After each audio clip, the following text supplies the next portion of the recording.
Metroidvania is a term used to describe half of all indie game titles released in the past decade. These games are a subgenre under the action-adventure category and are defined by their elements of exploration, key abilities and items, backtracking, and to a lesser extent, sequence breaking. To be more specific in how these particular elements are used in Metroidvanias, exploration is pretty self-explanatory. The game provides the player with little to no guidance on where to go or what to do, so it is up to them to figure out the path. Key items and abilities are specific upgrades, abilities, and items that allow the player to overcome certain obstacles and barriers that block progress. For example, a key to a locked door, a higher jump for an unreachable ledge, or a resistance upgrade for a hazardous area that is otherwise untraversable. Backtracking is tied in with the element of key abilities and items, in that the player can re-explore areas they have already been, and use these new abilities and items to discover secrets or even entirely new regions that could be important later on. Backtracking is perhaps the most notable characteristic of Metroidvania titles. Sequence breaking refers to bypassing barriers without the required item to access later game goodies by means of exploiting a mechanic, the environment, and/or a glitch. Sequence breaking is mostly unintentional by the developer, so I don't consider it a necessity in Metroidvanias, it just comes with the territory. There are more gameplay elements than this in the subgenre, however, these are the core elements shared throughout all Metroidvanias. Okay, now that that's out of the way, this is a video about why I think Metroidvania is a bad term. Metroidvania is a combination of the two names Metroid and Castlevania. Metroid is a series of games developed by Nintendo about the sexy space bounty hunter powerhouse Samus Aran kicking the asses of alien creatures all up and down the galaxy. This series began as a non-linear action-adventure platformer with an emphasis on exploration. As early as the first installment of the Metroid series in 1986, the three core elements of exploration, key abilities, and backtracking are all present. This is what made Metroid so unique and influential. I understand there were games before Metroid that had these same elements, but Metroid was the first to focus on them and build an entire game off the idea of exploration with backtracking. Castlevania, on the other hand, has a much more varied history.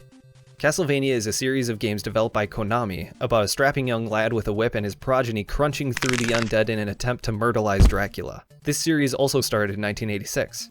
But as a side-scrolling action platformer where the player fights their way through a linear gauntlet of stages leading to the top of the aptly named castle, Castlevania. There was no exploration because the levels were linear. Therefore backtracking was not present either, and the only upgrades found were temporary damage increases.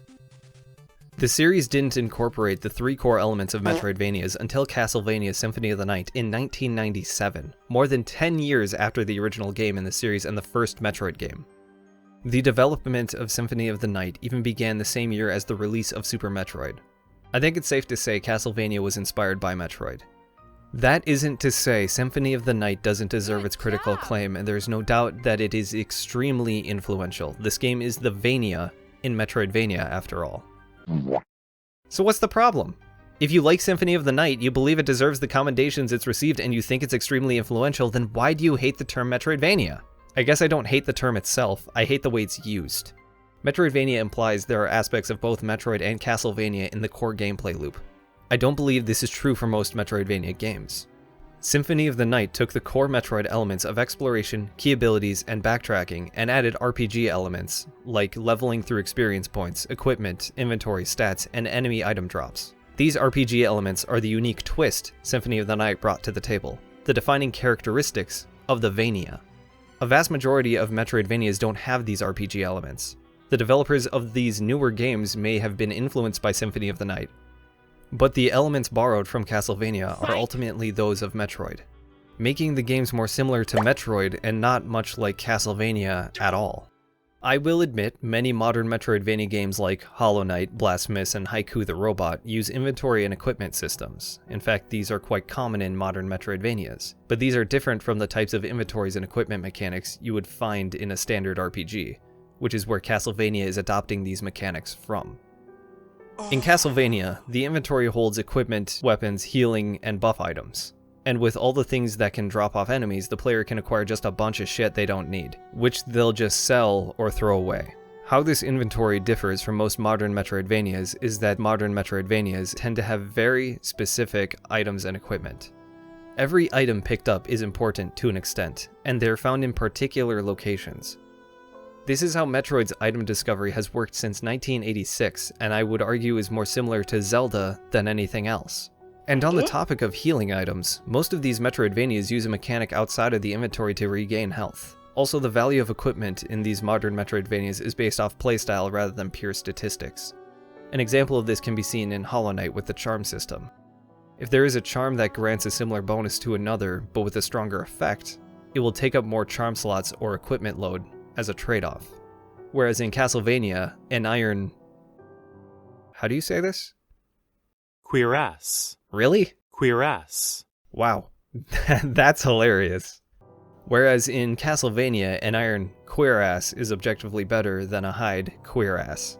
Speaking of similarities to Zelda, in a vast majority of these modern Metroidvanias, the main weapon doesn't change, it just gets stronger, whereas in Castlevania the main weapon is switched out whenever a better one comes along.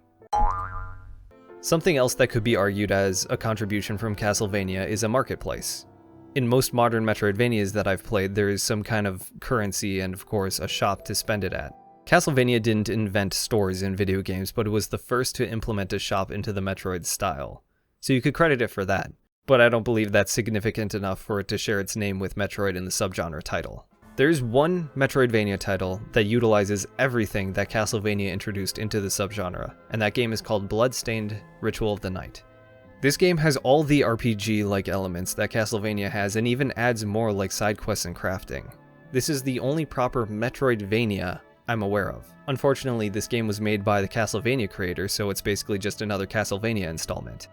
Hi, Future Jimberly here. I wanted to mention Dust and Elysian Tale. That is another Metroidvania game that I would actually consider a proper Metroidvania, like Bloodstained: Ritual of the Night. It came out in 2012, so I think it went under a lot of people's radars because that's before the whole indie Metroidvania boom. But it is very good from what I remember. It's just been over a decade since I've played it, so get it on Steam, I guess. This is why I script my videos, because I don't talk good otherwise.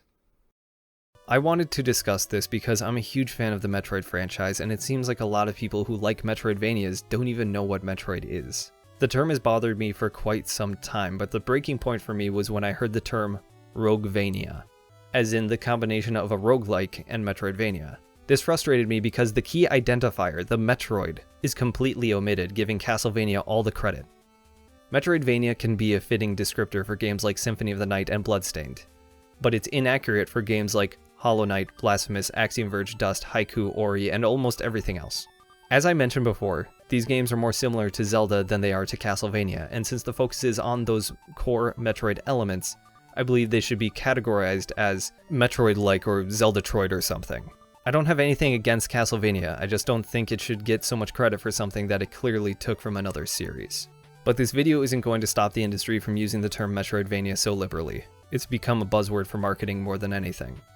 I just wanted to give my 2 cents because I think it's only fair for Metroid to get credit for something it started. I'm surprised you even watched this far. Thanks for that. Let me know everything I got wrong, and if you want to berate me live, check out my Twitch at twitch.tv/JimberlyToonster, link in the description below. Peace.